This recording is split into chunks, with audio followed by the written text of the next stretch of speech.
Hello नमस्ते नमस्कार म बिजनेस इन्भाइरोमेन्टको च्याप्टर 4 को फेरि पनि म यो अर्को पार्ट लिएर आइसकेको छु। अझै चाहिँ बाँकी थियो, चाहिँ धेरै दिनपछि म च्याप्टर 4 को यो चाहिँ बनाउन गइरहेको छु।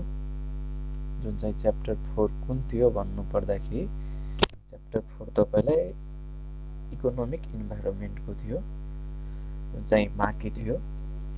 यो अर्को पार्टमा भइसकेछ। यो सायद समथिङ 4 पार्ट होला है।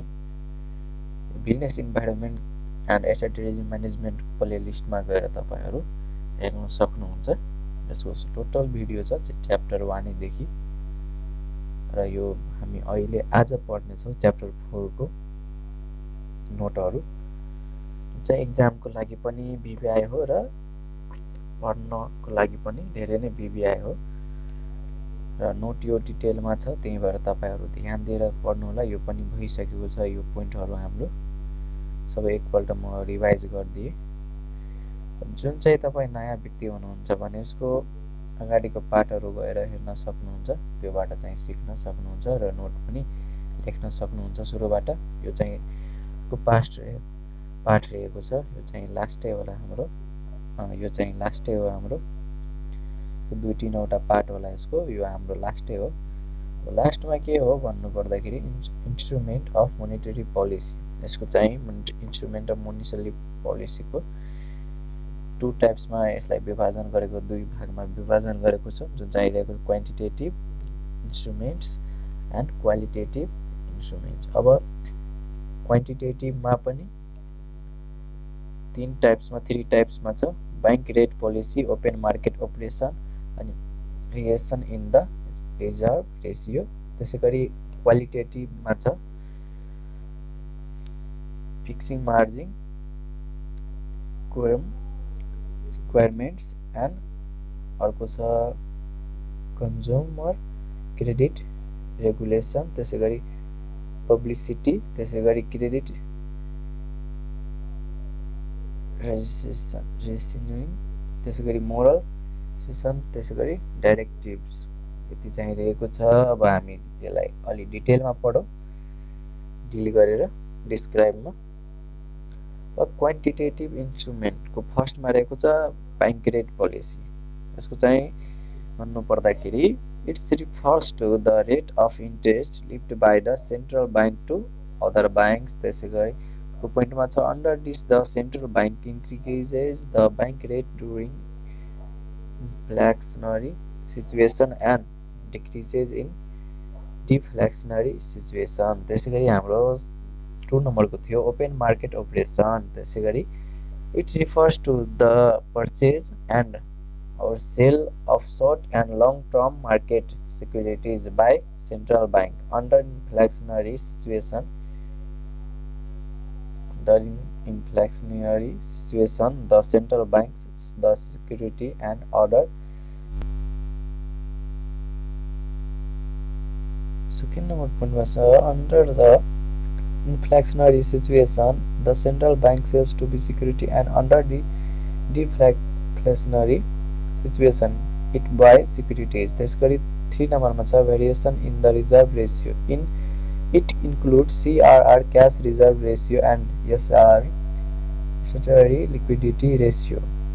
अर्को पोइन्टमा छ banks are required to keep a certain proportion of their total deposit in the form of cash reserves in the central bank. If the reserve ratio is high, banks will be in the position to create a smaller volume of credit and हिसाब गर्छ। त्यसैगरी अब हाम्रो क्वान्टिटेटिभको सक्यो। अब हाम्रो qualitative इन्स्ट्रुमेन्टको रहेको छ।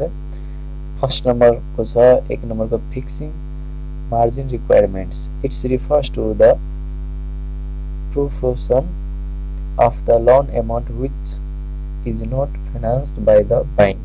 त्यसैगरी 2 नम्बरमा consumer credit regulation. Under this the central banks regulate the use of bank credit by the consumers to buy valuable consumer goods by influencing the amount of down payment and the maximum amount of repayment। त्यसै गरी हाम्रो रहेको छ third नम्बरको publicity under it the central banks expresses its views based on facts and figures by using public media. त्यसै गरी हाम्रो fourth नम्बरको छ क्रेडिट रेसनिङ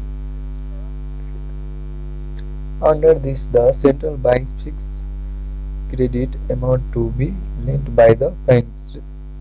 त्यसै गरी हाम्रो फाइभ नम्बरको रहेछ moral so it implies the pressure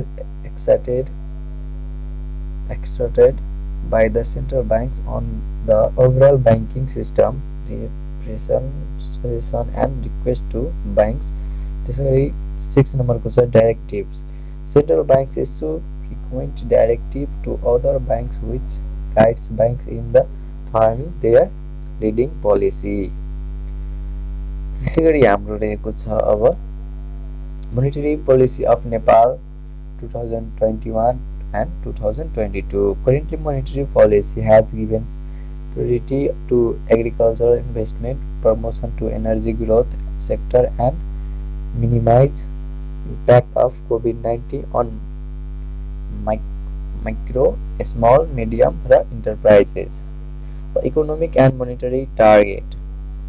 So first number point, liquidity will be managed to support the expansion of the economic by enhancing economic recovery along with containing consumer inflation at 6.5% in 2021 and 2022. Second number is monetary and external sector management will be carried out to maintain foreign exchange reserve sufficient to cover the prospective Mercedes import of goods and service for at least 7 months in 2021 and 2022. This is given third number point, given the basic of normal GDP for monetary projection growth of both money M2 and private sector credit have been projected at 80% and 90% of respectively for 2021 and 2022. This is operation target and instrument CRR to be maintained by BFIS is kept unchanged at 30%. Bank rate used for the purpose of lender of the last report LOLR facility by the FBIS is kept unchanged at 5%. SLF rate as the upper bound of interest rate is unchanged at 5%. यो पढ्नु होला बुझ्नुहुन्छ है त्यसैगरी third नम्बरको छ SLR has been kept unchanged at 10%, 8%, 7% for commercial banks. अलिअलि पढ्छु अगाडि बढ्छु है पढ्नु होला त्यसैगरी अर्को स्लाइडमा पुगे अब industrial policy 2010. The main problem of industrial development in Nepal are political instability, industrial insecurity, the unfavorable labor relation, shortage of energy, weak industry infrastructure, lack of competent human research. त्यसैगरी म सेकेन्ड नम्बर पोइन्टमा गए यसको The industrial policy 2010 attempts to cope with the challenges posed by globalization, address the increasing role of service industrial in the economic. Third number point it has emphasized the promotion of micro enterprises, cottage and small industry and women entrepreneurs.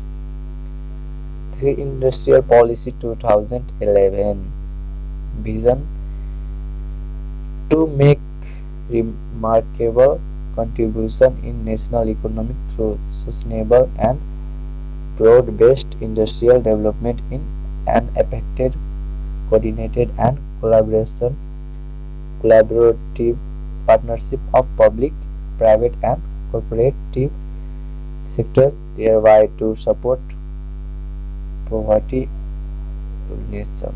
This objective to increase export of industrial products along with the growth in national income, second नम्बरमा to increase contribution of industrial sector in the balance national and regional development. Third number पोइन्टमा to establish industrial entrepreneurship as a sustainable. त्यसगरी fourth number पोइन्टमा to create strong basis of investment having development productivity human research. Five number पोइन्टमा to protect industrial intellectual property rights. त्यसगरी म अर्को स्लाइडमा गएँ। Industrial policy हो 2011 नै हो, यो अरू अलि पढ्नु होला आफैले। पोलिसिजहरू रहेको छ, सबै पोइन्टहरू छ, पढ्नु होला, बुझ्नुहुन्छ। बिस्तारै ध्यानपूर्वक हेर्न सक्नुहुन्छ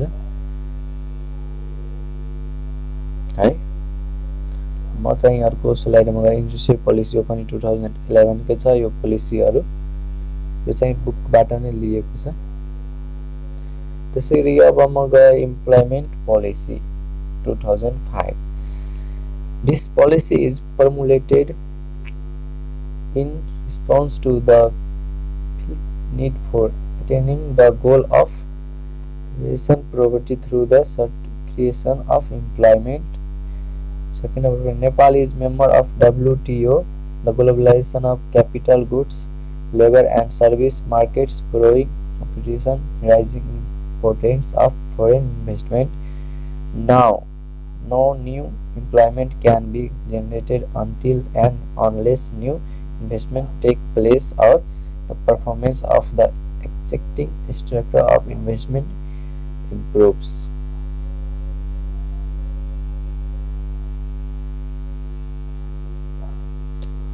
Long term goal चाहिँ long term goal के थियो त्यो चाहिँ छ यो to provide productivity, non discriminatory, exploitation free, decent, safe and healthy work opportunity.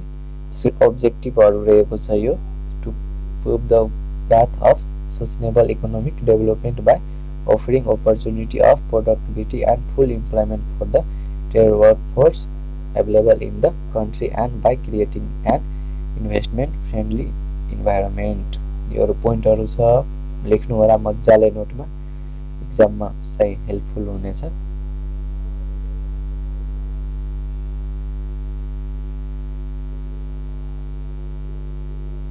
त्यसैगरी यो स्ट्र्याटेजी लिएको छ। National development programme shall be implement often developing a system of analyzing issue from labor and productivity standpoint in the course of implementing microeconomic policy and putting emphasis in the labor intensive employment sector.